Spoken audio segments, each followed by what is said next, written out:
I was just playing some Red Dead 2, right? And I was doing my good old fishing with good old John, doing my fishing and catching legendary fish with my nice trout right here.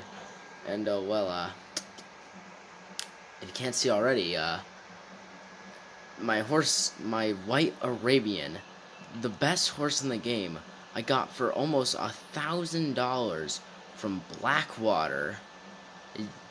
It died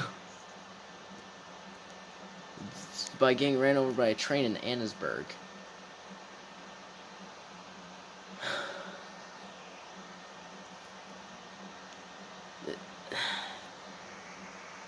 I don't even know what to say anymore. I have to go all the way back to Blackwater from Annesburg just to get my stupid horse back.